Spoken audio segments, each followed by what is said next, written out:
Hello. Happy Wednesday. Hump day. Welcome to the third day of Learn to Cook to Impress a Date, the week-long, completely free live video series where we teach you guys how to cook so you can impress a date. Pretty straightforward. Danielle, what have we done so far this week?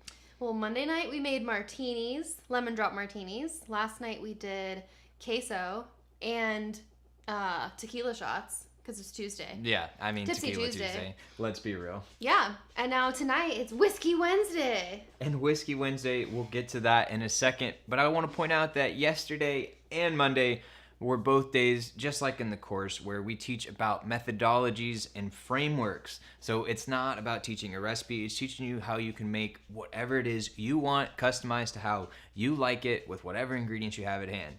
On Monday, and this is all completely unplanned, by the way, Monday we're making lemon drops. We didn't have vodka. Yeah. So we made it with rum. And since we have the framework that we gave you guys there, you can make whatever cocktail you want. And then yesterday we made some queso. And Danielle, even though she's made queso probably, 150 times in your life. Somewhere around there. Something like that. She decided, hey, when we go live, let's try a completely brand new type of cheese, which I've never tried cooking with before. And it actually turned out pretty good. It was tasty. It was tasty, but the texture was different. Yes. But different than our normal queso dip, yes. And closer to a more traditional Mexican type of queso fundido or queso flameado. Yeah.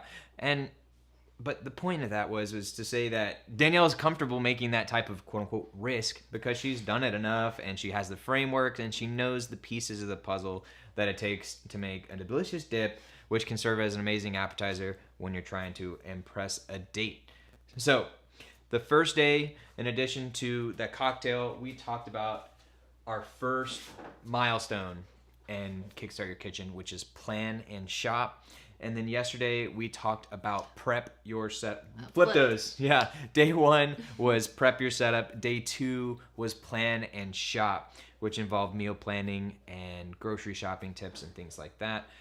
Whereas prep your setup was talking a little bit about the gear that you need to get your setup to where you can be working well. I don't know if we mentioned it Monday or Tuesday, but a good thing about cooking is, a lot of people kind of get anxious about getting into the kitchen. And on our weekday morning show, we have a weekday live talk show every morning, 7:30 to 8:30 Central, called What the Hell is Water? And on that show, we actually had a segment where we answered an audience member's question about, hey, I'm trying to get cooking, but I'm really anxious about it. What do you recommend? So we'll link to that episode in the chat and to the clip if we have it, but take a look for that. With that, I'm going to go check on our needy dog because he's barking. Danielle, why don't you tell us what we're going to do today? So I guess we'll start out with making an old-fashioned, which is one of my favorite whiskey drinks. And I think it's one of those classic cocktails that people are surprised is actually comprised of so little ingredients. So I guess to get started, let's cut a hefty orange peel. Well, I guess you could call it a twist. Like when there's a lemon in a martini, and you cut like a little sliver of lemon, then it's a lemon twist. So this will be, I guess, an orange twist. But let's try. Let's see. Cutting a big section of the peel. Oh, we'll drop that in there. And I want to point out that you can also use a vegetable peeler for this. Yeah, but that's not as much fun as a knife. Yes, but just so you're aware, if you have a vegetable peeler like this, you can just kind of grab it on the side, get underneath it. And now the thing is how much do you want to get? Are you wanting to just get just the peel, or are you wanting to get a little bit of pith in it, you think? I get a little bit of whatever. A little pithy? Yeah, a little pithy. Even if you go into the flesh of the orange, is that what it's called? Why can't I find where this is? There you go. Oh, okay. So yeah, I mean, even if you get a little bit of the orange stuff, then it's fine. Nice. Like this one. I will get the hang of this. There we go. Okay. So we got a little bit of orange peel or twist or whatever you want to call it. So you got your orange peel in there. Then we're gonna go old school with the old-fashioned sugar cube. Make you feel like you're I don't know why I feel like this is like old-timey British tea. 1 lump or 2. So spot tea. 1 lump.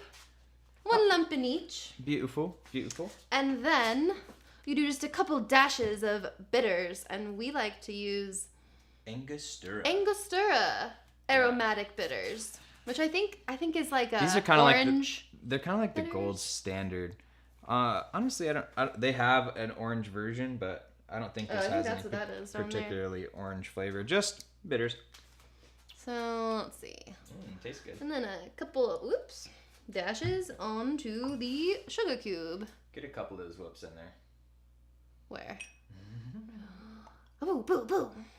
Nice. Okay. Wrong button. Sometimes you accidentally cue the intro video. And now we use this tool that we didn't use on Monday, and it's called a muddler. So it's fun. Yes. You just smash. Muddler's gonna muddle. Why don't you come do that over here? Okay. And then you just muddle the sugar and the bitters into the orange peel. So it'll release some of the orangey, I don't know if it's really juice you would call it, that's in the peel, but it's like the oils. Yeah, so that's Mixing kind of where with the essential sugar. oils come from, I believe. Oh yeah, sweet orange. So the muddler is basically just a stick with some roughness on the side. Let me see it for a second. Yeah. So there's just kind of ridges here, and Muddlers have ridges. yeah, this thing, I don't remember exactly how much. We'll eventually include a link for this, but it's less than $10 for sure, and it's something that will last you forever. You can throw it in the dishwasher. I highly recommend it. It makes making cocktails much easier, and muddling in some fresh herbs to a cocktail. Really love mint, Yes. rosemary especially. Those two I think are really good in cocktails. And by having a muddler, you can basically get those things all smashed up to release the flavor. If you just throw in a mint leaf, like, it's not going to be that good. You got to kind of break it apart to release some of those oils. Get that flavor down to Flavor Town, as Guy Fieri would say. Yeah. Oh, and if you are going to add a mint leaf as like a topper, or try and pinch off that little, like the top of the sprig of mint that has just like the 2 leaves and then the 2 leaves right below it. So if you want to use that to like top your drink and just sit it on the edge of the glass, you should always smack it before you put it in there. Nice. Because it releases the herbs oils if you're not going to muddle it. So there you go. What are we making here? An old-fashioned. Making an old-fashioned here. She's got a little bit of orange peel. She's got a sugar cube. Put a couple of dashes of Angostura bitters in it. And now she's just muddling it all together to release the flavors from the orange peel, get those bitters mixed in there. And another thing that sugar does, it kind of acts as a bit of a, I forget the word, but... Oh, like where it helps break up the texture. Yeah, it kind of like... like sandpaper. Yeah. Abrasive, there you go. Okay, yeah. Like the sugar is...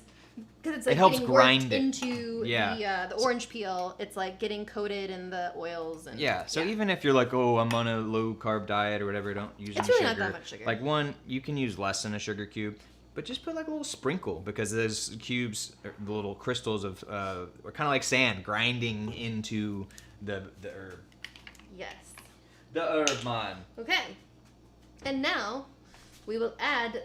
Why don't you show your measuring trick? Oh, okay. Well, so if you're being lazy, it's not lazy. It's actually harder to do this.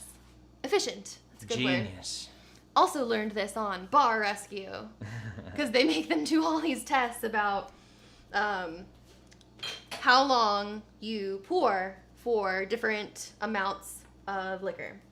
So, this will be a good test for Danielle. Okay. Don't get to look And at the tricky size. thing is, like, I don't have one of those fancy measuring stoppers that like only allows the shot's worth of liquid into the chamber before it dispenses it.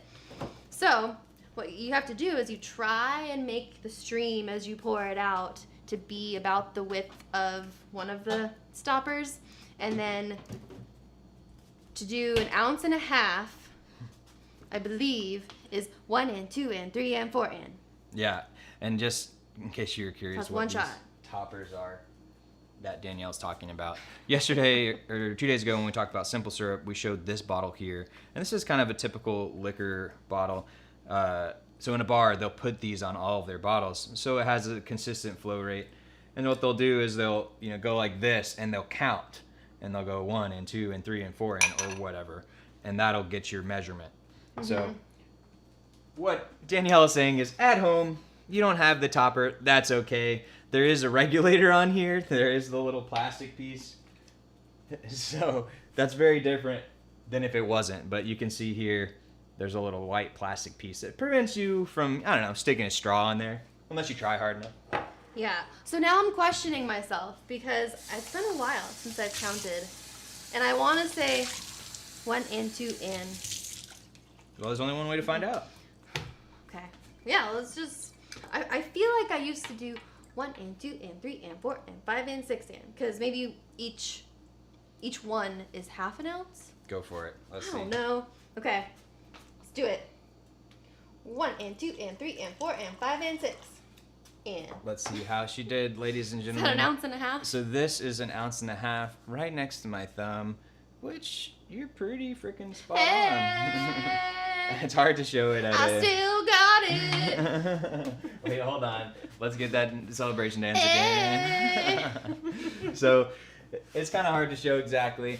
It's maybe a little bit shy. Well, that's because I stopped at 6, and I should have done 6 and. And there you go. There you go. All right, that was why. Do it on that one. See okay. You do it again.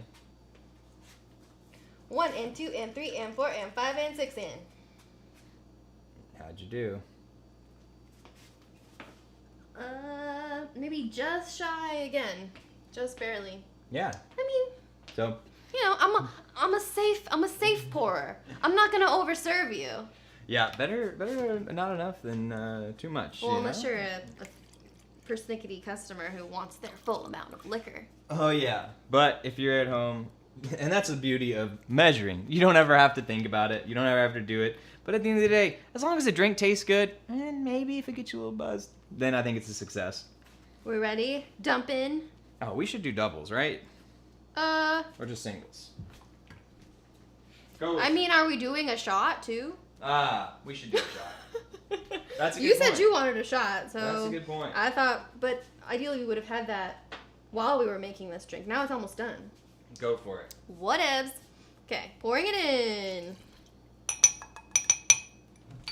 And then I'm going to use this to stir it because it's got some sugar on it and it'll help clean it and smoosh it all in there. Sometimes if you don't narrate your stirring, what are you doing? Okay,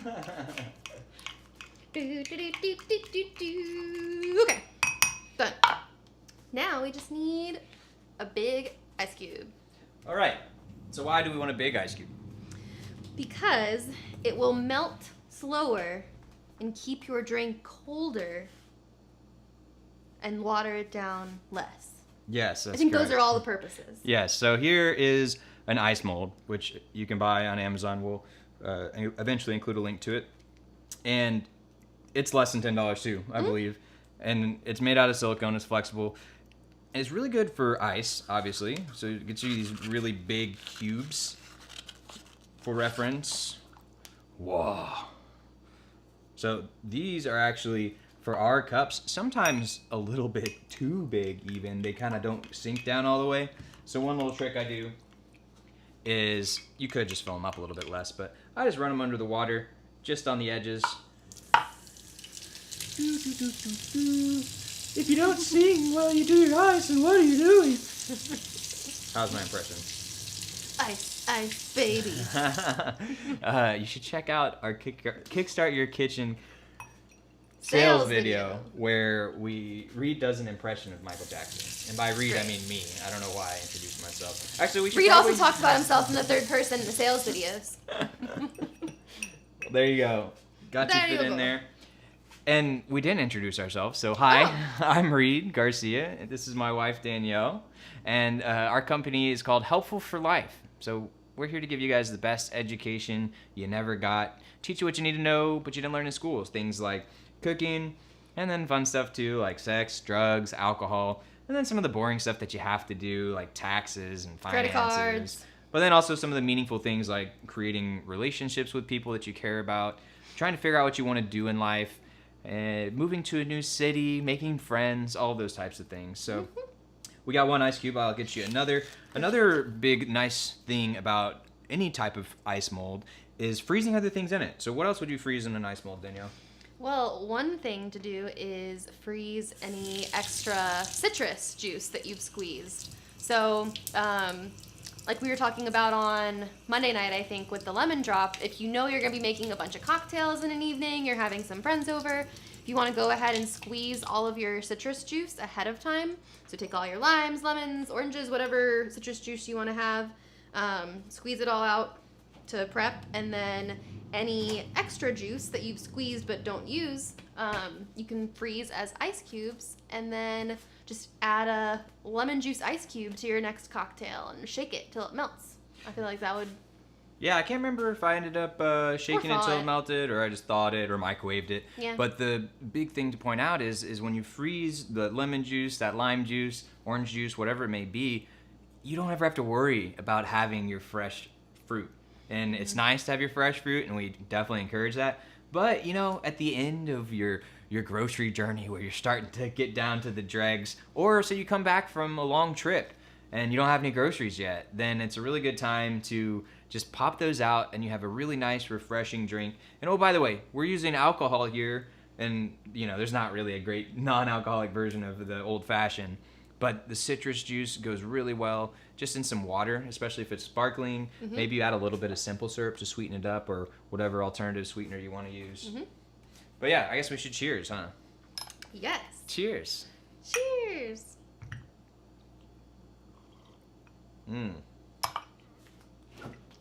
That's good. Tasty. What now? What now, indeed. So, what are we making today?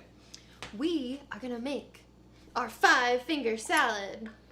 5 fingers. Another fun 5 thing that you guys should check out is a comic who did a piece called 5 Spice. He says, 5 Spice, Michael McIntyre. We'll share a link to that in the chat because it's very funny. And now every time you think about spices, you won't be able to not think of this bit, which is really good. And another reason why you should get into cooking. Yeah, and use certain spices that need some love. Yes, that's all we'll say. So we don't spoil any secrets. So Perfect. What are we making next? Salad? Yeah. And what do we need? I guess we can start with the lettuce, because that is what needs to be cut up. So you can use any type of greens you have on hand, you would like.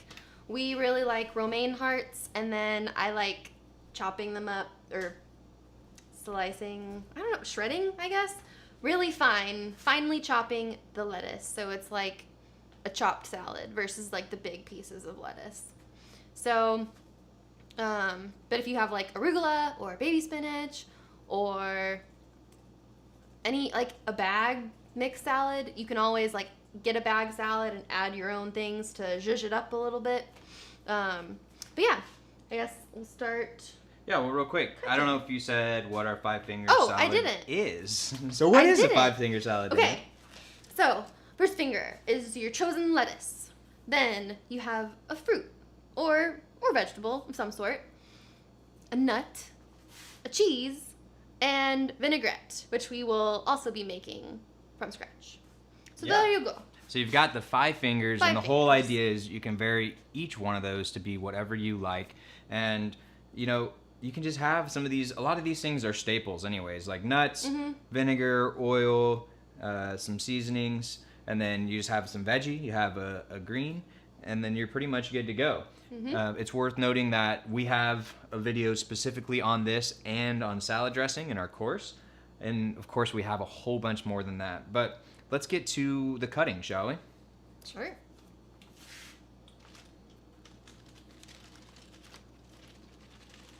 Actually, shaky. let's move that over here. Like this. Well, probably need paper towels now.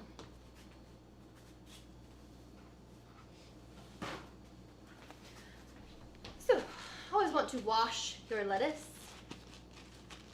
If I was fancy, I'd have a salad spinner. But I don't. We just dry it off with paper towels. It's fine. Yeah. By the way, I mentioned the course, but I don't know if I said what it was. So Kickstart Your Kitchen, which you can check out at kickstartyourkitchen.com, is a way for you to learn how to cook. It levels up your cooking game, whether you've been cooking for years, decades even, or if you've never cooked a thing in your life, because you've been learning. You know, most people learn things from questionable sources, like family and friends and crazy women on the internet. And so every now and then there's some things that are just taught wrong. But even the chefs teach things wrong because they learned them wrong. And sometimes things are, more things come out from as food science progresses and stuff like that. But anyways, we've got a whole bunch of sales videos just on that specifically. If you go to kickstartyourkitchen.com, you can choose what cooking level matches you the best, and it'll tell you what you will get out of the course. So make sure to check it out. We've got a special discount going just because of this Learn to Cook to Impress a Date. It's normally $99, but for now it's $69, which this is the first time that we're discounting this, and possibly the last time we're discounting this. We thought it would be a good price, a little fun price to do for the Valentine's Day love, learning to impress a date. And oh, by the way, since it's $69 and it's about the love, we're gonna include some bonus food stuff that you could do in the intimate parts, in the intimate rooms, we'll work on the branding on that one. So I'm just thinly slicing the lettuce. Yeah, okay, so let's talk about the knife skills you've got going on here. Oh, yeah. So, how are you cutting this lettuce? So, let's see. Basically, you want some sort of, like, relatively flat surface. Like, roll your lettuce around until you find the way that it's, like, most stable. And then have your non-dominant hand holding the lettuce in place, and then with your dominant hand is what you cut with. And I don't actually remember if I do the proper knife hold, but this is what I do with just like my pointer on top, and I don't think that was the right hold. Well, there's not necessarily the right hold, which is something that you normally like to point out. There's always the right way, which there are some ways to hold the knife, and this is one of them where you put your finger on the spine of the knife. And we actually have a chart within the course that shows you all of the various ways, well, not necessarily all of them, but at least 5 or so of the different ways you can hold the knife. However, here, take that. If there's one knife that you guys get, and I think we might have mentioned this in Prep Your Setup, I don't know, but regardless, today you should know if there's one knife you should get, it's a chef's knife. And the length of the blade is usually somewhere between 8 and 12 inches. And what you're going to want, or the reason you like this is because it's really good for, if you have only one knife, you could do pretty much everything with this. And it has a bit of a thicker blade than the one Danielle's using. Here, hold it up for a sec. So you can see this is, I meant that way. It's almost 2 times as wide. So one of the things that's nice about that is the grip that Danielle was thinking about is the pinch grip. And so what you do is you pinch the blade itself right here. And by the way, it's worth noting that this is not sharp. This is just the spine, the back of the knife. This is the cutting edge that's sharp. So you pinch here, and then you wrap your fingers around like that. And so by doing that, you and you want it to be comfortable. And if it's your first time doing it, it might feel a little bit weird. But then what you do is go ahead and show what you're doing. So she's kind of doing the pull back and then a rock forward motion. And so that's one of the ways that you chop things. And honestly, it's pretty much the main way that you can use most things. There are a couple other techniques, like one, especially if you're chopping something really small, where you can, actually, let me do this camera. When you put your hand down like this, and then you kind of like go real fast like that. And that's if you're trying to mint something really, really small. You can use that rocking motion there. But really, the most important thing when you're dealing with knives is to be safe and recognize that these things are dangerous, right? But if you're careful, then you will be just fine. And you see people on TV or on the internet and they're all going all crazy fast, all that kind of stuff. Don't worry about speed. You're not cooking in a restaurant. You don't need to speed through things. If it takes you 5 minutes to cut up something that would otherwise take you 2 if you went so fast, doesn't the 3 minutes really matter when it comes to keeping your fingers? I don't think so. One other thing I wanted to point out is how you're holding the food. So I'll just show real quick. So there's a claw grip you can do, which is instead of like feeding your food like this, which is like feeding your fingers to the blade, you curl them back. So that way you can see your knife, when it comes down, it'll hit your knuckle first. And you never actually lift your blade above your knuckle, so you won't cut yourself if you're slow and methodical about it. So that's a little bit of the curl grip. So, Danielle, when did you learn how to slice and dice? No. I feel like I've been cutting things up in the kitchen since high school, maybe? Yeah? What's the first thing you remember cutting up? I don't. The first thing I remember, like the first meal I remember cooking all by myself was the pork chops and pan sauce that's in the course.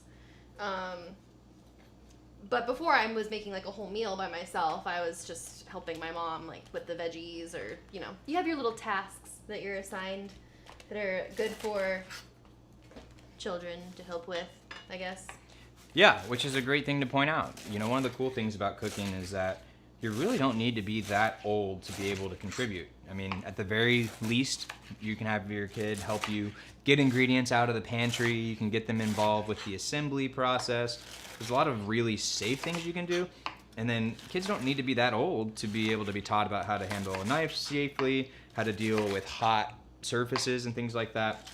And of course, it's also very individualistic. You need to know your kid, and you can progress with them at whatever level works for them. So Danielle has been chopping here for a while, for years, decades. But one of the things about that helps make cutting easier and safer as well is having your station set up well. And what we've got here is we've got this big clear bowl for the salad itself. And then I grabbed another bowl here for all of the scraps, because the reality is anytime you're cutting up vegetables or pretty much anything, there's going to be a little bit that you're going to want to get rid of. You can throw into your compost or throw it away, or potentially use it in stocks and other things like that. But don't feel bad about throwing away a little bit. You're eating vegetables. You're doing all right. But like the roots of things and some of the tougher parts and skins and seeds and things like that. So having a spot for them to go helps a lot.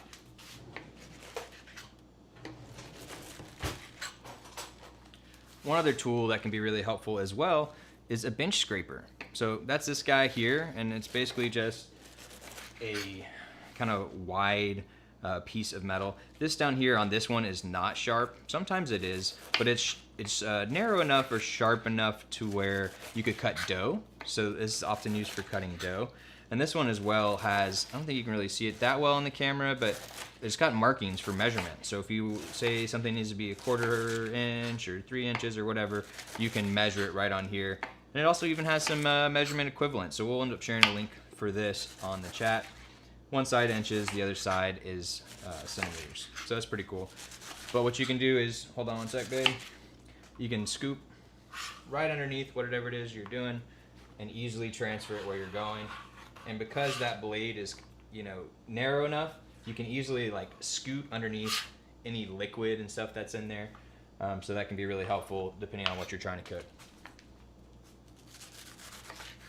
Okay, so we're working on this salad here. And one little tip about salad, we didn't make ours completely perfectly dry, but if you do make your salad drier, it will help the dressing stick a little bit better to the salad leaves. And if you ever heard of a salad spinner, that's one of the tools that's used to help do that. Basically, you put it in a little device like this, you push up and down on something, or you pull a string, and it spins the basket inside. That helps shoot all the water off to the side. So if you have one of those, or maybe you're at your, someone in your family who cooks a lot and they have one of those, that could be a way to help get your lettuce a little bit drier.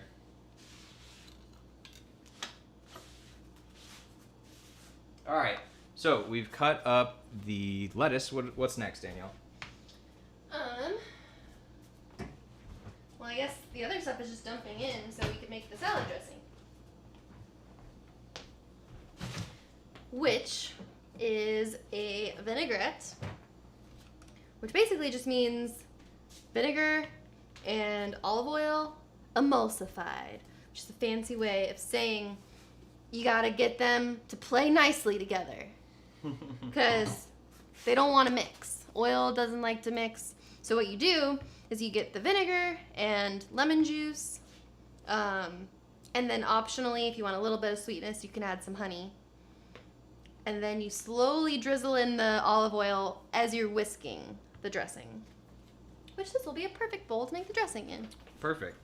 And it's worth noting that an emulsion, which is the mixture of the oil, an emulsion could be more than one thing, but it's just mixing of two things that don't want to mix.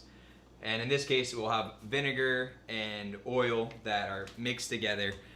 And basically, the little tiny droplets of oil will get dispersed evenly throughout. You can do that from whisking. Some people also blend their dressings as a way to do that. And also, you can shake. You shake really well. And that's why, even if you buy a vinaigrette from a grocery store, a lot of times you'll see that the oil has separated from the rest of it. And then all you gotta do is just shake it up really good, and then you can use it. So we'll start with whole lemon, maybe? Sure. It's all guesstimate. Oh, one other thing about emulsions for the nerds out there. There are certain things that help the emulsions be more stable. I believe mustard may be one, but those are things that are often sometimes added to salad dressings. One, for flavor, but two, to help keep that emulsion a little bit more mixed. I wonder if that's what honey does. Maybe. I don't know. Definitely adds a little bit of sweetness to help balance out the tartness of the vinegar and the lime. Not the lime. I'll get it with a spoon like a normal person. Wonderful. Ooh, a tiny whisk. I'm gonna use a tiny whisk. I got it. Thank you.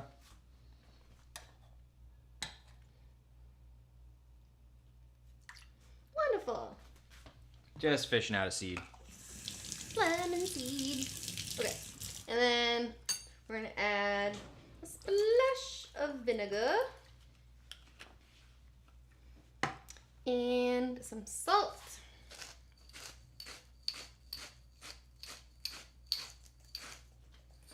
And a pepper.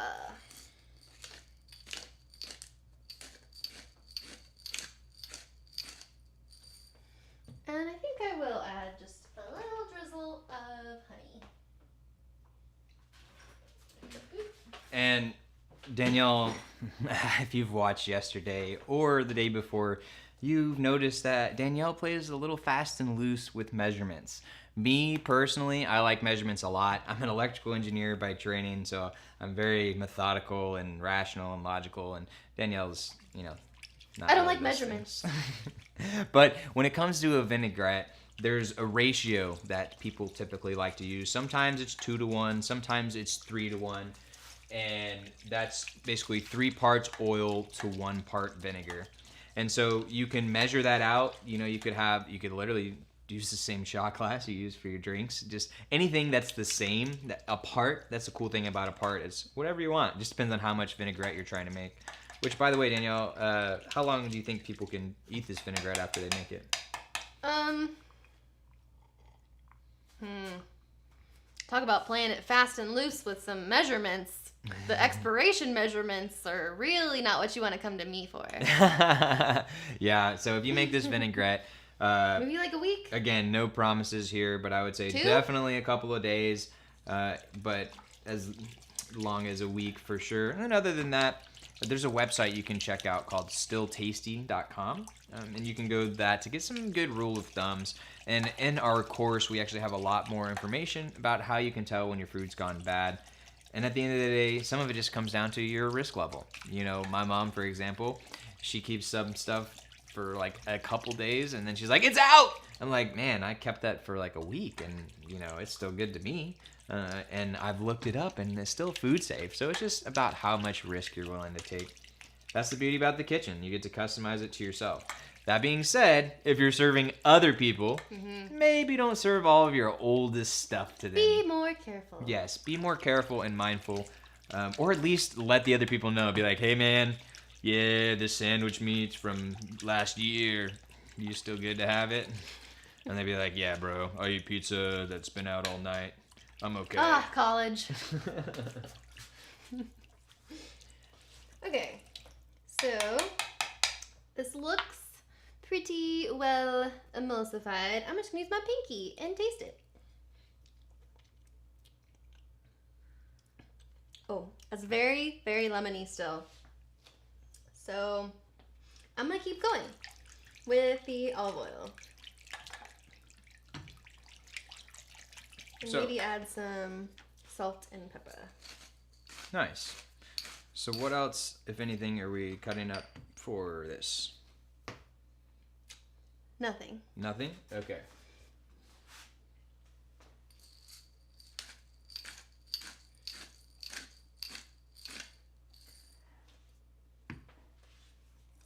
Oops. Maybe we could do some garlic for the vinaigrette if we wanted to, but... Well, it's worth noting that in our course we have how to cut a wide variety of vegetables, and the reality is once you learn the base techniques, which we've showed you a good chunk of it already just with these couple of tips, you can cut pretty much anything. It's just about having the patience to do it, you know, slow enough to where you're not going to hurt yourself. And then of course, as with most skills, the more you do it, the better you're going to get at it, and it's going to be a lot more natural for you. But by learning the basic techniques, you can then basically look at our course to see any of the individual ones, which, oh, by the way, is all small chunks. So like 3-minute videos, 5-minute videos, things like that. Or you can also always go online, and once you know the basic way to hold your knife and stuff like that, you can be like, oh, how do I cut up a dragon fruit or whatever. Of course, I picked some really weird one, but you can just Google it, and then as long as you know how to hold your knife, you can figure it out. A couple other small tips: stabilize your cutting board, and we have some tricks on how to do that better within the course as well. Oh, okie dokie. I think that is done. Cheers! Cheers indeed. Okay, so now we can assemble the salad. So I have here some pre-washed blueberries. And now I'm wondering if we want to dress that whole salad or save some of the lettuce for another day. Yeah, so I think that's a great point. A really big tip, and one thing that we push a lot in the course, is to make sure to, if you're going to do the work of cooking, make sure to leverage that as much as you can and eat leftovers. And I know a lot of people think like, ew, leftovers are gross.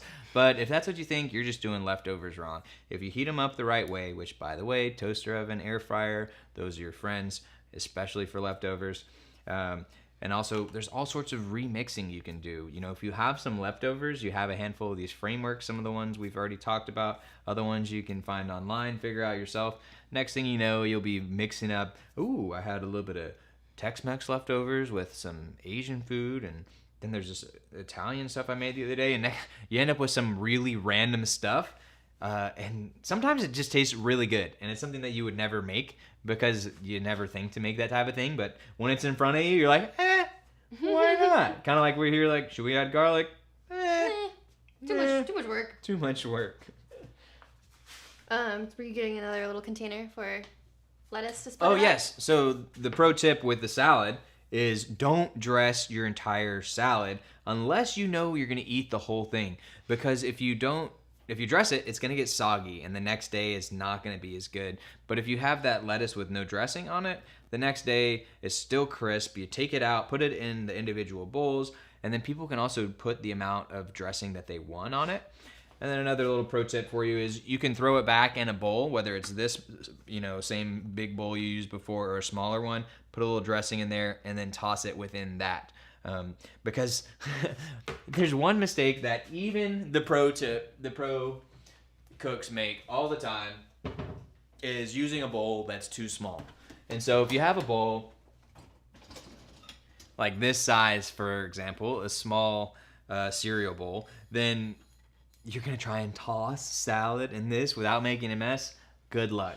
So that's the benefit of using a bigger mixing bowl like that to get the dressing distributed. So I'm getting a container for the dressing. The salad. Lettuce that we don't want to use. Okay. That we don't want to dress right now. Got it. And then we're just gonna throw stuff together. Is that big enough? Or maybe do the bowl we will dress. We'll leave the undressed salad in there. Maybe. Whatever. What do we think? Okay. Let's split it up. Remember where you got these? Walmart. Wally World. Shout out every night. Every night is a Walmart shout out. Find me at Walmart. But these bowls, we got them clear because we knew we were going to be doing a bunch of cooking on camera. We wanted you guys to be able to see. But the nice thing is they all stack within each other, so they store really well. And they all come with lids, which is a really nice tip. When you have bowls, mixing bowls that have their own lids, you can just store that in the fridge itself, which, well, we do a handful of lazy storage days where we're just like, just shove it in there. I mean, the laziest storage days are where you make something in a pot, and then you just put the lid on the pot and shove that in the fridge. Which, if you were to look closely in our fridge right now, you'd see the queso that we made yesterday chilling in the there. pot. Okay. So now, let's do some blueberries. And for fruit, I would say maybe like once you've cut it up, like a handful per person. So we'll do a couple handfuls of blueberries. Yeah, and us too. It kind of depends on how berry you like it. In this case, we use blueberries, which one nice thing about them is, it's worth noting, both the lettuce and the blueberries, we rinse them off first in the sink, so make sure you do that. I think you mentioned that. Yes. But the nice thing about blueberries is you don't have to cut them. If you had strawberries or something, or maybe raspberries you could do whole too. Yeah. But berries are really nice for salad. They pair really nicely with the nuts and the dressing, and they're really good flavor bombs, basically.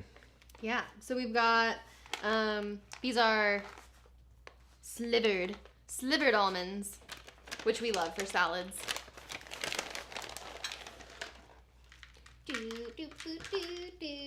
Sprinkling of nuts. And then we have the cheese. What kind of cheese we got today? We are going to do some shaved Parmesan blend. Well, actually, it's called a salad blend. It's perfect. Nice. It's a blend of Parmesan, Asiago, and Romano. And I love some shaved Parmesan for a salad. It just has that, because I feel like the grated Parmesan can sometimes disappear into the lettuce, and then you're like, am I even eating cheese? With shaved cheese, you definitely know you have cheese in your bite. Yes, that's the nice thing is you get these bigger chunks of cheese. So actually, let me see one of those. Yeah. So yeah, look at that. If you're biting into one of those, Yoshi style, then you get a lot more of that concentrated cheese flavor than if you just had like a dusting or sprinkling. Another thing is, there's a term that I like to use in cooking, and if you've ever watched YouTube cooking stuff, you might have seen a guy named Adam Ragusa. He uses this word all the time too. And it's called heterogeneity, which is a big fancy way of That's saying... That's a 10-point word. Yeah, 10-point word. I don't know. What's that term? But it's a mix of things. So hetero, the stem, which we bring up all the time on our morning show too, because I'm a nerd. Hetero means like different, and so heterogeneity means like maybe one bite you get like not that much cheese at all, but then the next bite you get a big piece of cheese, and so every bite's a little bit different. And me personally, I like that a lot. Some people prefer homogeneity. Homo means same, so they like every bite to be exactly the same. So it's kind of up to you which one you like more. I would have thought that heterogeneity meant like within each bite there's different textures. So like the cheese and the berry and the salad and the like crunchy nut. So there's like a difference of shapes and textures within a single bite. I mean, I think they're both true. I mean, heterogeneity just means like kind of different and diverse, and so within a bite you're getting the diversity, but also from bite to bite they're diverse as well. Genius and delicious. So we've got in there, what kind of lettuce do we have? Romaine.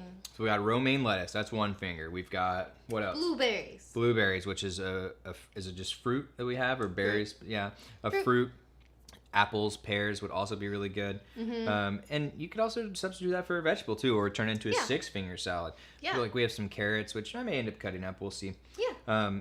And then the third thing is nuts, and in this case we've used some slivered almonds. And the nice thing about the slivered almonds is we bought them, they're already prepared for us. So that's a really big tip as you're learning how to cook, is knowing which battles to pick and choose. Like, do you really want to be trying to mess up with the almonds and get them all really small when you could buy for basically the same price things that are already prepped for you? Let the machines and the big manufacturers do the work for you. And you can choose which parts you want to be a little bit more intentional about and you want to do yourself. So we got romaine lettuce, blueberries, Parmesan cheese, almonds, and then the fifth one is the vinaigrette. Mm-hmm. So you got this vinaigrette here, and if your vinaigrette's been sitting for a while, you might want to give it another bit of a whisk to get those things re-emulsified. And sometimes you just want to listen to the liquids.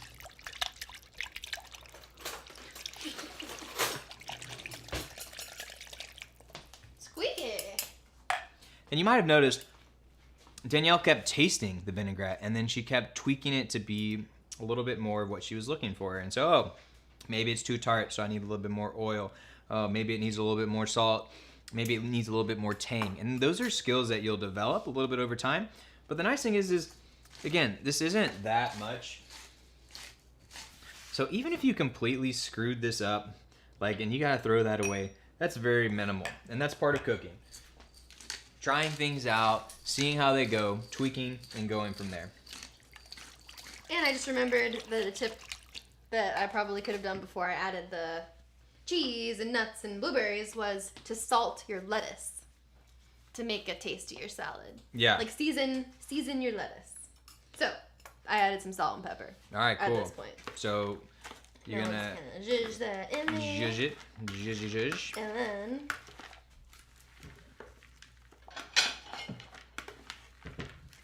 we will add the dressing. Let's start with a little drizzle. That much.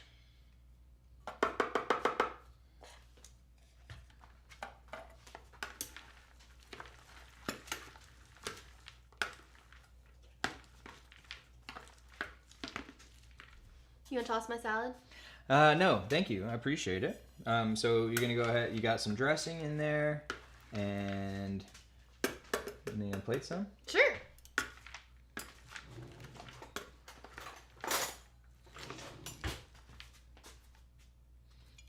Ooh, let's get a close up. Okay.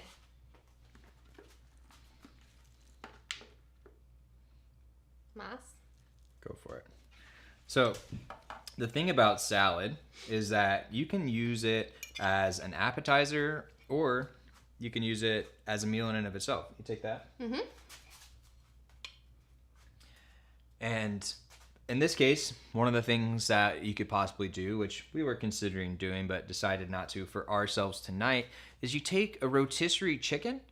You just go to the store, you buy these chickens that have been rotisserie, which means they cooked on a spit, they're rotated slowly, they get this delicious skin on the outside, and you just eat the skin, and you just like, and then after you do that, you take the rest of the chicken, and you just kind of pull it apart, shred it apart a little bit, and then you can throw it in there. And then, so you already have in here, you've got fruit, you got nuts, you got cheese, you got lettuce, vegetables, vinegar, and then also, again, like I would highly recommend, you could throw in some other vegetables like carrots or radishes or anything like that. I love radish in salads. Yeah, and when you throw those things in there, like you have actually a pretty complete meal. And I think I'm gonna end up cutting up a carrot just to show you guys one other type of cut we can do. Or we could shave carrots. Oh, there you go. We can do both. But carrot before ribbons. then, I want to eat some of this salad because I'm hungry.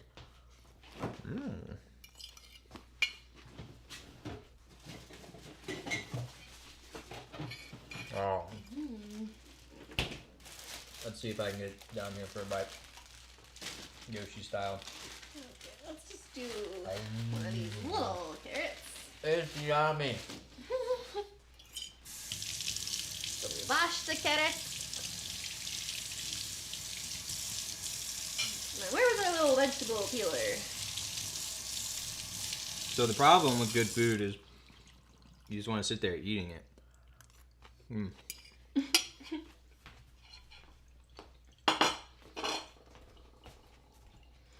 The vegetable peeler. Oh, yeah. Oh, you put it back where it goes. That's too responsible. So I will say, I think it was a really smart move of Danielle to add the salt and pepper to the lettuce itself, because although there is a decent amount of flavor in the dressing, by dressing the lettuce leaves themselves, she made sure that that's all over everything. And salt, in addition to adding that saltiness, it helps enhance other flavors as well. And with other things, well, hold on a second. Why don't we talk about what you're doing here? Just wait 1 second. And with salt does other things besides just the saltiness. So even if you're worried about high sodium and things like that, don't be afraid to use some salt, because it's a little bit of saltiness is good, and it also helps enhance all of the other flavors. So a lot of people undersalt lots of things, I think. So what Danielle's doing... Well, a lot of restaurants oversalt lots of things. Also true, especially here in America. So what are you doing over here with these carrots? So, you take a carrot, hold it like in the same direction, and then just start ribboning it. I don't know if that's a verb. I'm making it a verb. Ribboning, I like it. Yes. And then if you can't get a good ribbon, turn it around and try from that side. Oh, I think I should have cut off the top of the carrot before I started. Whatever. Root. There you go. Cut off the root and then continue on. So why would you want to use a ribbon carrot like this? Well, for heterogeneity, Reed. Oh, heterogeneity, huh? Lovely, lovely. Because there are no other veggies that are cut like this in the salad. Although the cheese is shaved. So now there's shaved carrots and shaved Parmesan. So homogeneous.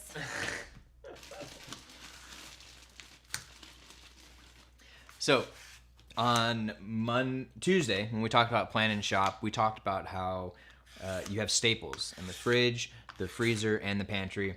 And carrots are one of the most versatile vegetables. So highly recommend having these as one of your staples, because all you gotta do is give them a little bit of a rinse. And then if you want to, from there, you can just go straight up Bugs Bunny on that. One bite? No thanks. Danielle likes to feed it to horses. That's her favorite use of carrots. And, some people like carrots just like that, the flavor they have naturally. Other people, a very common thing is to dip it in ranch or blue cheese, especially if you're ever doing hot wings or something like that. But they roast up really nicely. You can either put them in a pan and in the oven, or you can put them on your skillet, and you get a little bit of browning and caramelization and Maillard reaction going on in there. Carrots are really good with butter. Yeah, they are very good with butter. I mean, what isn't good with butter? But yeah, so they're very good. And also, as they cook down a little bit, they actually get a little bit sweet. Really sweet. And they're in a lot of things that you wouldn't realize too. So for example, like a tomato sauce that you have at an Italian place, there's a pretty good chance there's carrots in there. And the nice thing about that is you've got vegetables that are kind of quote unquote hiding in places that you wouldn't think they were. So let me show you guys just one other type of cut here, since we're dealing with the carrot. So you have a carrot here, and you can see it's rolling around. So that's one of the things that makes cutting things dangerous, is you try and cut it and then it rolls. Well, that's how you end up maybe cutting a finger or the knife going not exactly where you want it. So the first tip is to flatten at least one side. And so with something like a carrot, what I like to do is I'll actually kind of pinch it like this, and I'll have the knife go in between. And again, I'll go very slowly and carefully, but I'm trying to cut this thing in half lengthwise. And so I'll insert the knife here, and then I will basically rock it down the rest of the carrot. And so I can put my hand on the spine here, and then keep all of my fingers away, especially if I'm worried about it. And then I could rock my hand down. So that's one way you can do it. So I'll just go ahead and do that. And if you need to kind of do a little bit of bending here, you can see like, oh, well, this carrot's a little wobbly. It kind of comes off to the side like this. So I will use my thumb and kind of bend it over, but that's kind of up to you. If you want to be super safe, you can keep your hand far away. But now that you have that nice flat surface, you can put that flat down on the cutting board, and it won't roll away as you start to cut it. So that's a big tip, is to make sure to have a flat side that you're cutting with. And then for this, if you wanted to, for example, have some chunks within your salad, maybe I would do sticks. And so in that case, matchsticks. In that case, what I'll do is, these are pretty long to be sticks, so I'll say maybe 3. So I'll do one there, one there. And oh, by the way, with a carrot, some people like to peel off the skin. We don't care that much. We don't think it affects it that much, but some people like to peel it off, just so you're aware. So what you do then is you just take one of those and then use, those knuckles like we talked about. And you can actually kind of dig your fingernails into the carrot as well if you want, but you just get it kind of where you want it. And then you take your knife with that pinch and curl grip we talked about, pinch and curl. Pinch and curl. Just like the Legally Blonde movie, pinch and curl. And then you just keep that tip firm on the cutting board and rock it forward and back. And then you can move the food forward with your hand and cut it. And again, you want to be slow about it. And the nice thing too is you don't need to worry about it being perfect, especially if you're just cooking for yourself or even some friends. Like, I don't think I've ever had someone come to me and be like, hey, these are uneven. What were you doing? Like, I'm giving you food. You don't get to complain. Yeah. And then if you have pieces a little too big, you just go ahead and cut them again and make them smaller. So it's not hard at all. It's not worth being intimidated over. It just takes a little bit of practice. And then in this case, now I've got some sticks. And if you wanted to be extra fun, you have the ribbons in there. You have some sticks in there. And now you have a little bit more interesting. Now you have heterogeneity within your single ingredient. Yes. Yes, you do. And if you see us almost falling down over here, that's because our dog Lincoln, he loves to lay literally right in the middle of where we are. So right now I'm having to straddle him just to get close. But one nice thing I can do. Oh, now he's putting his leg up. He says, "Oh, please pet me," because this is what he thinks. So he thinks, "Oh, everything's about me. So let me just put myself right in the middle of the situation." But one thing that's nice about him is when he's laying on the ground, we've got these wood floors. You can just kind of slide him out of the way, and he won't move out of the way. I swear, this dude is a stone cold killer, because if you open a fridge door or a dishwasher, you will watch it. It'll go mere millimeters in front of his face. He doesn't flinch. He doesn't flinch a bit. Doesn't blink. Oh. He's very trusting. So, we've got the salad here. Did you try some yet with the carrots? Not with the carrots. Try it by it. See what you think.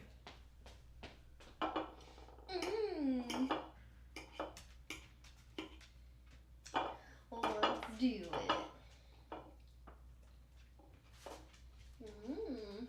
How's it tasting? Tasty. Pretty good? Mm-hmm. Well, today, one of the things we had talked about doing but decided not to for tonight was doing all of our chopping tonight for the rest of the week. And that's a really big tip for when you're doing any type of home cooking, especially if it's kind of your first time or if you know you're going to be in a time crunch or something like that. And that's to do some of your prep work in advance, especially with things like carrots, like they're hard vegetables. Like these hold up pretty well for a few days, no problem. They're not going to get soggy and things like that. And so what you could do is, say tomorrow we were going to make some roasted vegetables or something like that. You could go ahead and chop all of those up today and then just put them in the fridge. So you'd have them tomorrow. You just pop them out and then roast them, which is really nice, because then really, if you're doing roasted veggies and say you did something like a one-pan meal, which is another concept we teach about in the course, is you just dump it all in the pan and then you put it in. And then you go sit on the couch, put your feet up, and then 30 minutes to an hour later, you're ready to go. You got vegetables, you got a protein, and it's delicious. Yeah. So, other than that, the thing about the whole cook your food section is it's massive. And we're like, oh, there's no way we're going to cover all of that stuff in one night. And of course, with this whole week, we're just scratching the surface to give you guys just a taste, just a taste. So you can then go dive into the course to learn a lot more. And of course, we want to hear from you guys. As you're watching this, what kind of questions do you have as you're starting to try some of these things yourself? Let us know what you're struggling with. What are you worried about? You have a question about a specific type of food? Just write into the comments or go to our website, helpfulforlife.com. Hit the contact us button in the top right. Which is there. We said that phrase for a while until realizing, oh, we actually don't have that button up there. We had a contact us page, but that button wasn't there. So we now have that there. Don't worry about it. But other than that, we wanted to make sure to say to check out the other days if you haven't, if you're just getting here. And if you're here today live, great. Hi, how's it going? Welcome. Thank you for being here. But if you're here next week or next month or anytime in the future, this whole week is meant for you to take the first step of your cooking journey, which if you just start to learn a little bit, you're going to love all of the different things you can do. You can explore a whole bunch of different cuisines. And at the same time, you have a skilled hobby that you're working on, which has a whole bunch of benefits, which we've talked about in our morning show. We'll link that episode in the chat. So, Danielle, today's Wednesday. Why don't you give us a recap of what we've done so far this week and what's left to come? Okay, so far this week, we've made 2 cocktails and a tequila shot. We've made queso for an appetizer. And we've made our 5-finger salad and learned about some knife skills. So tomorrow we're going to be making a main dish, which will be a protein in a pan sauce. So if you don't know what that means, that's fine. We'll learn all about that tomorrow. And then also we're going to be making some roasted potatoes and vegetables. And then that will be the last final piece of the puzzle before we put this week together with our live cook a 3-course meal with us on Friday. Yes. And so this whole week culminates in Friday, where even if you're not watching this live, if you're watching this before Friday, February the 18th, come join us live Friday night, Friday the 18th, and come have the fun. And the whole purpose of that segment is supposed to be we're cooking with you guys in real time. So you guys can be at home cooking at the same time as we're doing things. We'll give you guys the grocery list so you can go shopping. And you can be doing the stuff at the same exact time as us, asking us whatever questions, being like, oh, this looks like this smells like this, is that right, is that okay? And of course, we will help you guys out. And even if you're here after the fact and it's not live, please send us your questions. We will gladly help. One thing I wanted to mention since we started to talk about knife skills is there's one thing within the course, which is one of my favorite appetizers all, and it goes very nicely with queso, and that's pico de gallo. Ooh. And if you've not had pico de gallo before, it's a Mexican dish that's often eaten with tortilla chips, put on tacos. It's really good on all sorts of things, but it's a simple salsa that's tomatoes, onions, jalapenos, lime juice, and of course plenty of salt and pepper and cilantro. Yeah, so it's a 7-ingredient pico. And we're talking about learning to cook to impress a date. If you make this pico, which we'll end up sharing some pictures on later, it just looks so pretty and it tastes so fresh, and it's all healthy produce. Yeah, and it's we actually so fresh and so clean. And we just made some this past weekend, I think, right? Or the weekend before? Yeah, but it was good. It was always good, and it's always a crowd pleaser. So highly recommend that one. We teach you how to make that one in the course, which is also a good thing to try out because you get to try cutting up tomatoes, onions, jalapenos, limes, cilantro. So it gives you a very good wide variety of things to try out with your knife skills. And oh, by the way, the beauty of it is it's a dip, or it goes on top of a taco or something like that. It doesn't need to be perfect. Doesn't need to look amazing, because it's going to taste good. But it will look amazing. It will look amazing. Probably. Maybe. Hashtag no guarantee. I guess, if you cut it small enough and, what's the word? Homogeneous enough. Yeah. Nice. Good one. Yeah. And so the last thing we wanted to make sure to tell you guys was to go to kickstartyourkitchen.com. If you haven't yet as well, you can go to learntocooktoimpressadate.com. Maybe that's where you found this, but that's where we'll have links to the other days, any recipes we have, any future things we're going to do and stuff like that. But at kickstartyourkitchen.com, that is where you can buy the course Kickstart Your Kitchen, which, as we mentioned earlier, is discounted to that amazing price of $69. Learn how to cook today to change the life of yourself forever. It's a weird way of saying that, but the nice thing about food is you eat it every day. And so the more you know how to do, the more delicious things you're going to eat every day, the more explorative you're going to be, the more you can have people over, you can host. And yeah, there's just so many good things about cooking.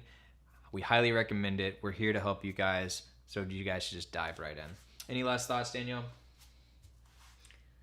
No. Happy Wednesday.